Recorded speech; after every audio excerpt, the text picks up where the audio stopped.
আরে ভাই, আমরা জন্মগ্রহণ করেছি ইসলাম দেশে। আমাদের জীবনটাও ইসলামের জন্যই কোরবান করেছি, ইসলামের জন্যই। সেই ইসলামের কথা বলতে যে আমরা আর ভয় পাবো না।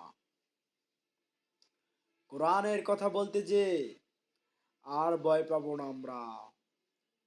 আজ গোটা পৃথিবীর মুসলমান জাগতে হবে আল্লাহর জমিনে। আল্লাহু আকবরের ধ্বনি দিতে হবে। ধ্বনি দিয়ে এই কাফের বেঈমান নাস্তিক দাজ্জালকে এই দুনিয়া থেকে বিদায় করতে হবে। এক ভাইকে যদি মেরে ফেলে ইসলামের লক্ষ লক্ষ ইসলামের সন্তান গোটা পৃথিবীর মধ্যে তৈরি আছে।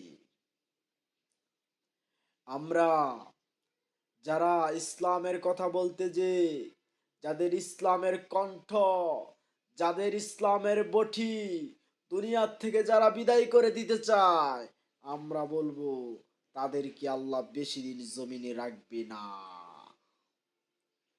আসুন আমরা কোরআনের পক্ষে থাকি। যারা কোরআনের বিরোধিতা করে, যারা কোরআনের পক্ষে যারা আসে না, তাদেরকে আল্লাহ জমিনে বেশি দিন রাখবে না।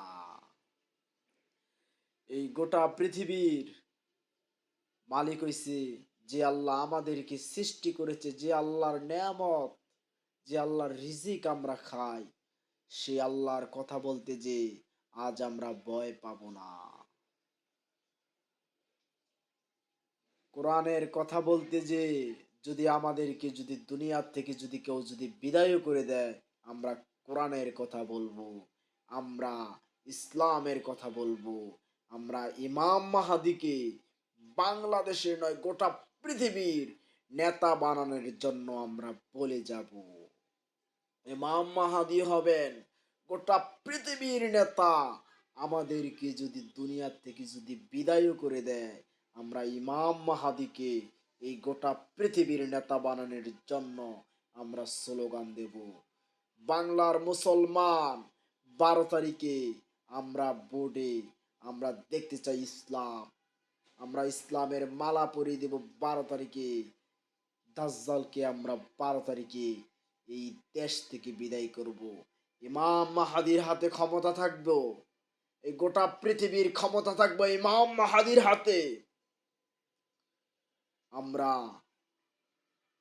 যারা ইসলামের কথা বলছে, যারা ইসলামের পক্ষে ছিল, হয়তো আজ তাদের কপাল জান্নাতি কপাল হয়ে গেছে।